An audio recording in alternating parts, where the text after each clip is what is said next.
Oh my god, I can't believe this. Oh no, I can't believe it. Sony makes another boneheaded decision in deciding not to support and preserve its legacy of fantastic titles.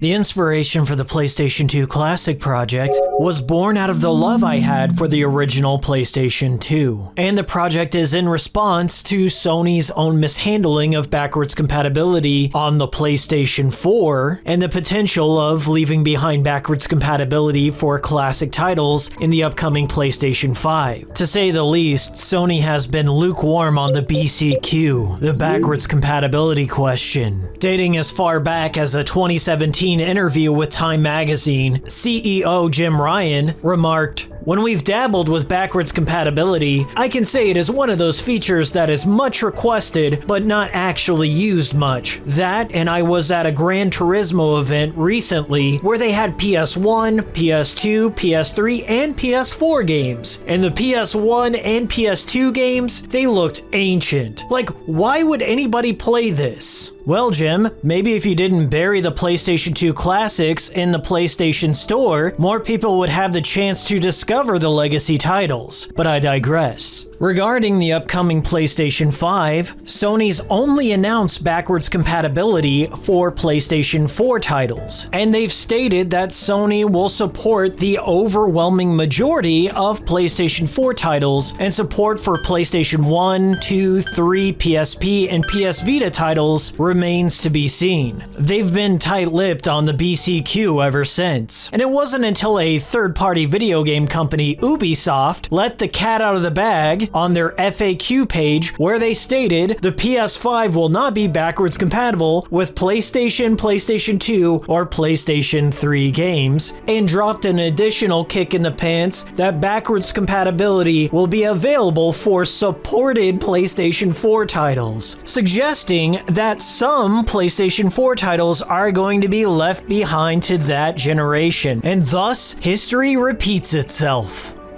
If you didn't know, there is a software-based emulator for PlayStation 2 games on the PlayStation 4 via the PlayStation 2 Classics library. And if you didn't know about that, well, I don't blame you, because they did a great job of hiding the PlayStation 2 Classics on the PlayStation 4. Let me show you what I mean.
The PlayStation 2 Classics Emulator was great. It allowed for 1080p upscaling of your favorite classic titles.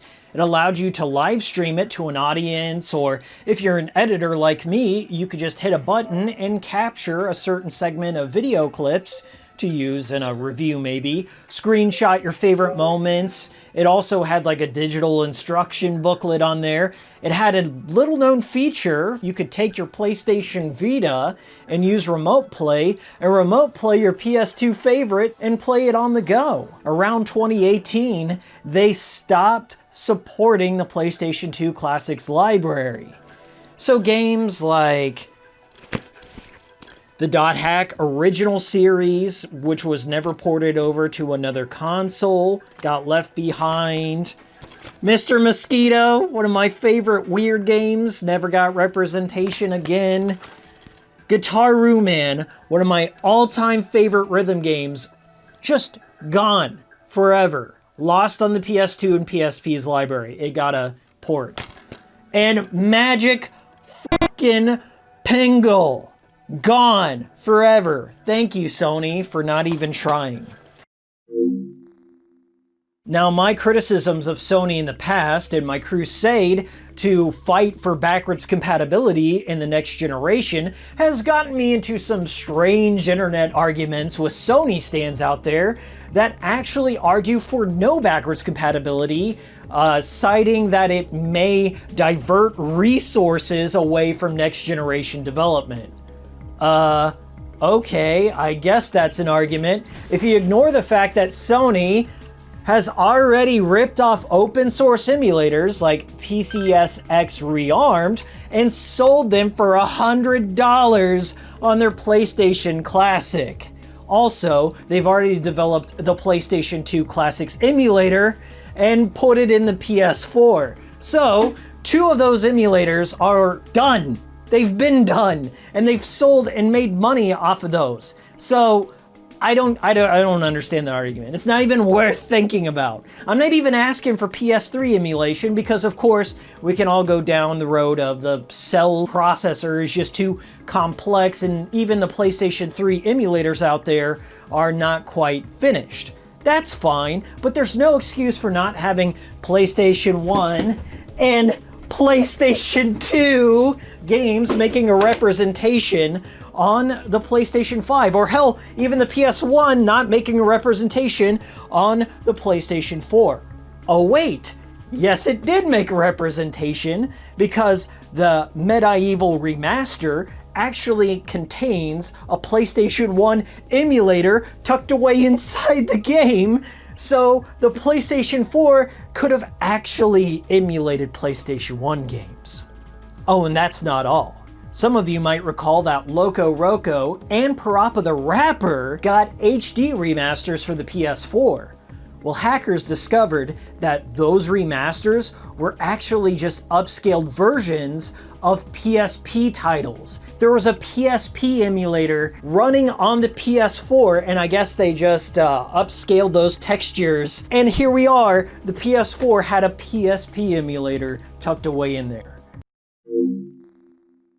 So let's recap some history. The PlayStation 4 had a PlayStation 1 emulator in it. It had a PlayStation 2 emulator in it.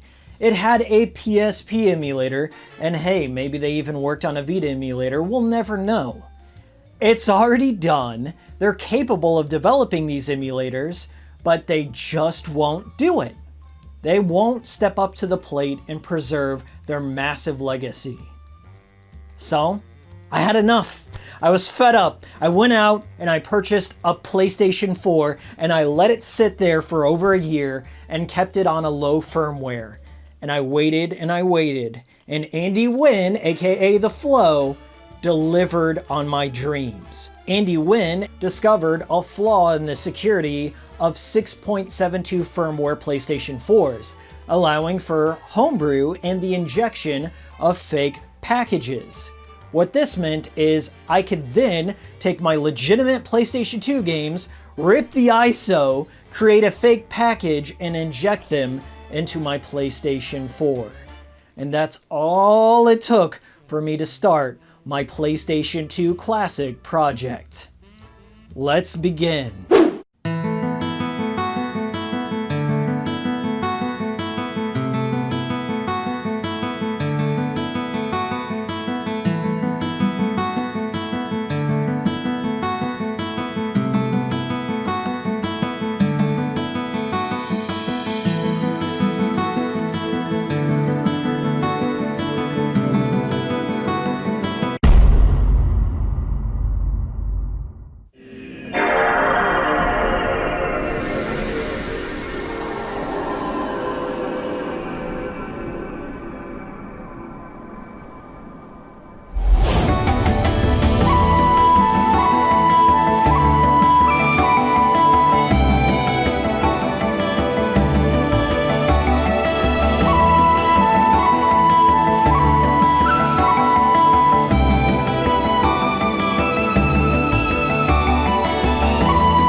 Here it is, guys.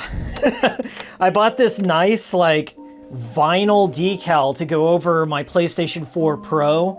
The PlayStation 4 Pro just has like one of the most boring designs I've ever seen. There's no color to it. It's just gray. There's not even any white typeset on Sony. So from afar, you can't even see that. And it's got a nice little PlayStation logo here to match the PS2s. Next to each other, they look pretty cool, huh? I had to do it because this represents the entire philosophy behind the project. I wanted a dedicated HD PlayStation 2 console, and that's what we got.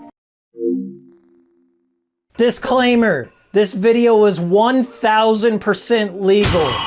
I am homebrewing my own machine as by United States law is legal. I am not promoting piracy.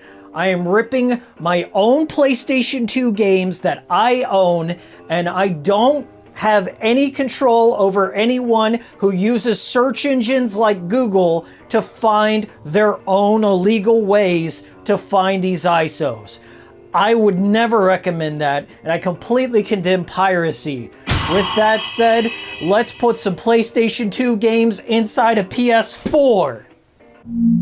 Here are the prerequisites you'll need in order to get this project started. First and foremost, any model PlayStation 4 with firmware 6.72 or below. These are quite hard to come across at a decent price because sellers are now aware of the PlayStation 4's homebrew capabilities. This is the hardest step. Then you're going to need a homebrew payload such as Mira or Hin, the homebrew enabler. Modded Warfare has an excellent tutorial on how to get this set up. It's quite foolproof and almost anyone can get this going. You'll need a USB drive of some kind as long as it's formatted in FAT32 or exFAT format. This is for transferring packages from your PC to your PS4, or you can also set up your own FTP server, but I don't like doing that. Then you're gonna need a DVD drive to rip your own legal PS2 games. Or I guess you can just download them from the dollar store for free. I won't judge you if you do, but I also won't show you how to do that. You'll need the free software imgburn to rip your PlayStation 2 games into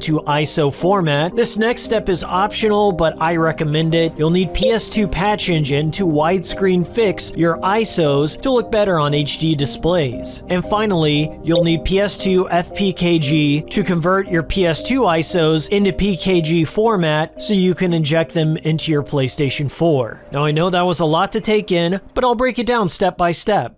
The first step is checking your game compatibility. You want to know if it's going to work before you even get this started. There's a list of tested games that can be found on psdevwiki.com/ps4/PS2 Classics Emulator Compatibility list, and the link's down below. At the time of this video, this list is a work in progress and does not contain data on all the PlayStation 2 games. In my case, I'm trying to rip the game Dual Hearts, and it doesn't have a known entry on this list. So I guess I'm just gonna have to try it out and see. Keep in mind this list is subject to change as PS2 FPKG is still in development. So I imagine as time goes on, there will be more titles that'll be compatible. Step 2 is creating your PlayStation 2 ISO. It's not as hard as it looks. First install imgburn. It's open source software, so it's free to download. Pop your PlayStation 2 game into your DVD drive, open up imgburn, and then click create image file from disk.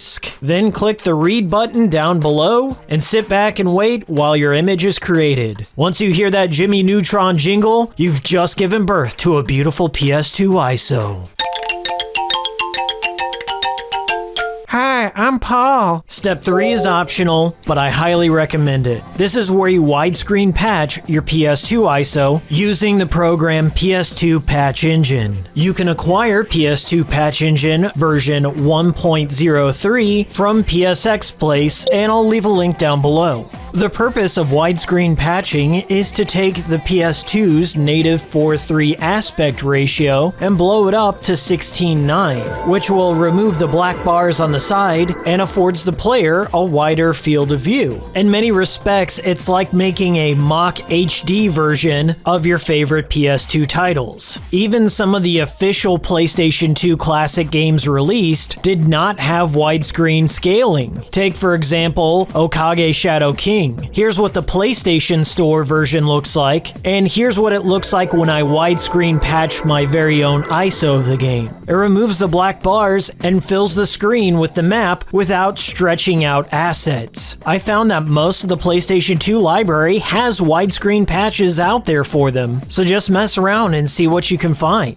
Okay, widescreen patching is really easy to do. You're going to want to download the archive of all the known widescreen patches from this link below, and then extract it somewhere on your computer. Then you'll launch the PS2 patch engine, click Browse, and find the ISO you just created, and then you'll click the region from which your game comes from. So if you're in the United States, you'd click NTSCU. Navigate to the folder that contains the same name as your video game, then drag this file called PNAC and drop it into the white box on the PS2 patch engine. Then you'll click Patch, and it will ask you where you want to place the patched ISO. Choose a spot, and then it'll do the rest. Step 4, we're going to create a PKG file. You're going to need PS2 FPKG by Jabu. This program takes your ISO and converts it into a PKG file so you can install it on your PS4. What's cool about this is it supports multi-disc games and allows you to create a custom icon and background splash screen to give your PlayStation 4's cross-media bar a unique look and feel. There's a lot of different things going on here, but don't worry. All you gotta do is go over here, select disk. That's the game.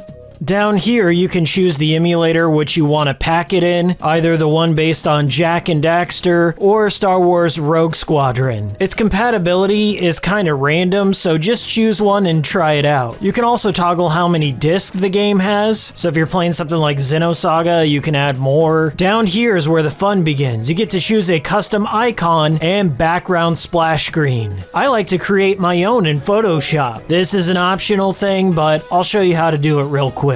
Open up Photoshop and set a canvas to 512 by 512. Then you'll want to copy and paste an image you like off of Google into the canvas. Resize it till it fits and looks nice. Generally speaking, I like to have some sort of artwork from the game and the logo containing the name of the game in the icon for visibility's sake. I also like to adjust the icon to have a deeper contrast, as it makes the colors pop, and high contrast artwork just kind of reminds me of the PlayStation 2. Then you save that icon somewhere where you can find it, name it after your game if you want, and that step is done. Next, we're creating the splash screen. Open up a canvas with the dimensions 1920 by 1080, aka 1080p. Pull another image off of Google, the more obscure the better. Drop it in there, scale it correctly till it reaches the edges, and once again, I like to apply that deep contrast. Looking great. Now you got yourself a cool splash screen.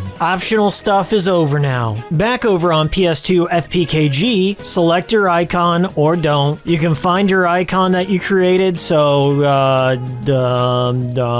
here it is. Then select your background for the splash screen. Here it is. And these two things will be packed in with your ISO and appear on your PS4. You'll see what I mean in a second. NP title, thankfully the program automatically assigns a title ID, so you don't have to worry about that. Use compression, doesn't matter. Make sure your title matches that of your game, so this says Dual Hearts. Looks like it's good to go. We're going to create an FPKG. Find a spot to dump it. Tells me everything it's going to do. Bam. Should look like this. There's your progress bar. It only takes a couple of minutes to render your package, depending on who's handling it, that is.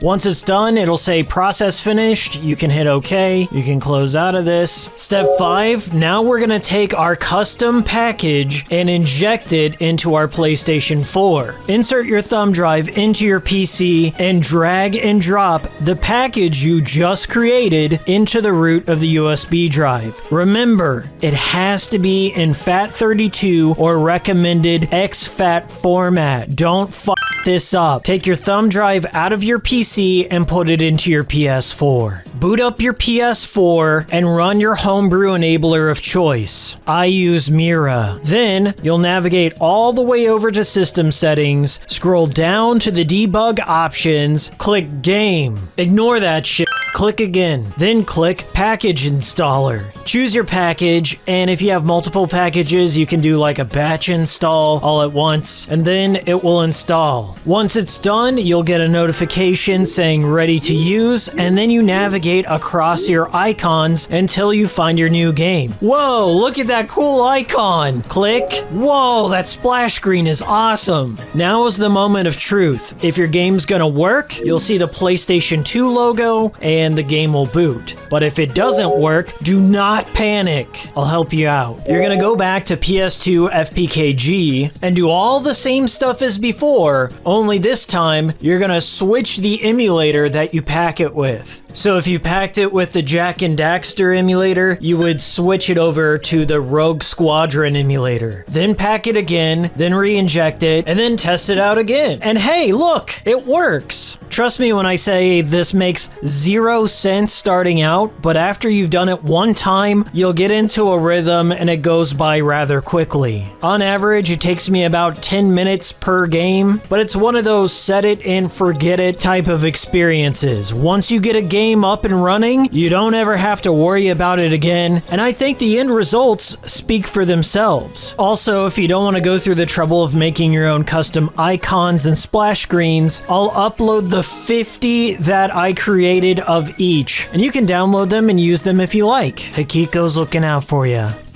Well, my friends, now that I've shown you how you can do it yourself, all that's left is to roll that beautiful HD PS2 footage. Roll it!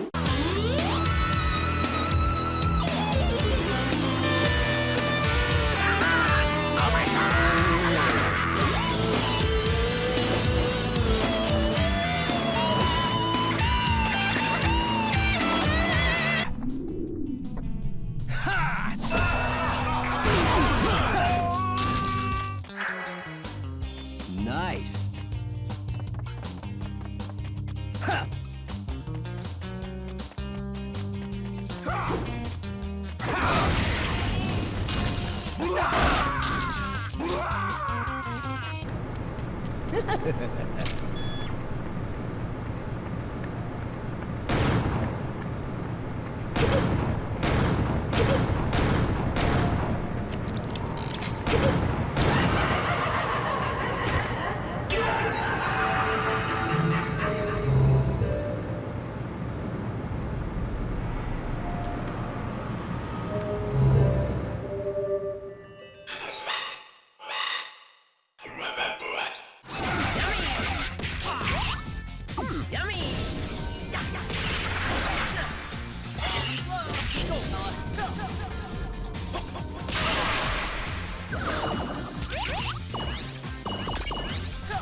Ah, what joy the stars bring to us.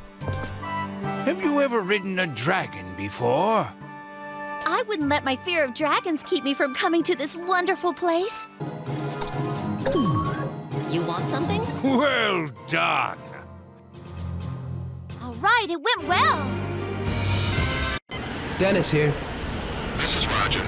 Where are you? Look up. There's a ventilation shaft up here. It should lead into the compound. You need to get up here. Come on. This icy cliff looks impossible.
It's Yukari.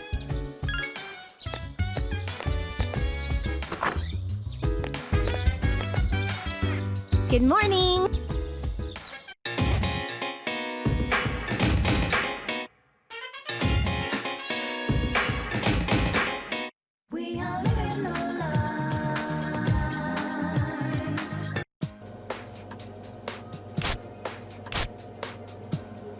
All right, let's have a toast.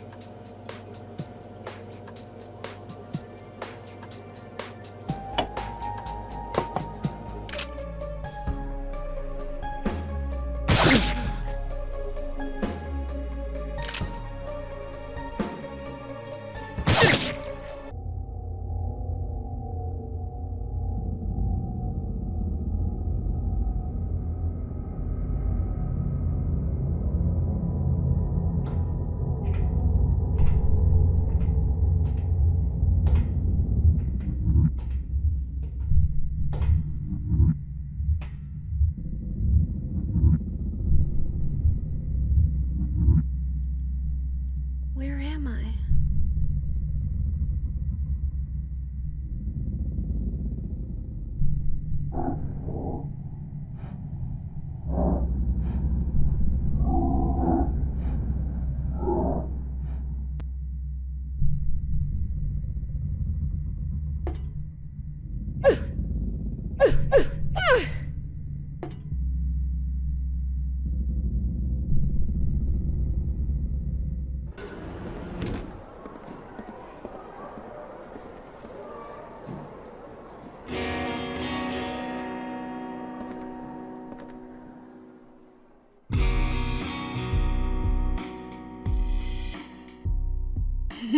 Just let me have an hour. No, half an hour of your time. My daddy always told me not to talk to strangers. This is very important. It's about your birth. I'm not interested.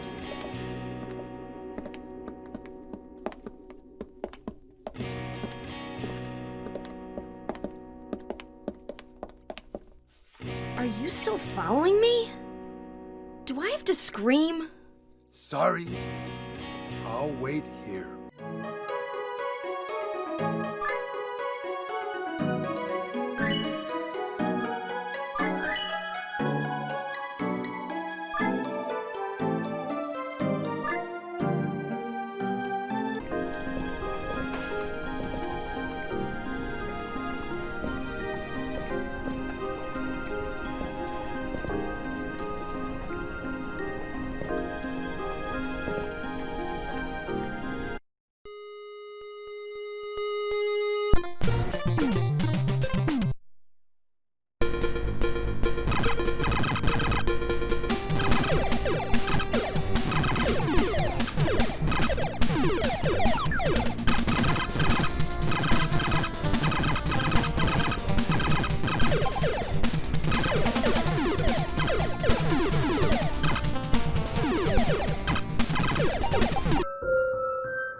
What, Michelle? Why didn't you listen to Eriko's speech? I don't need to. I know she'll win. Here, take a look at this. Those are guest invitations to Illbleed. How'd you get them?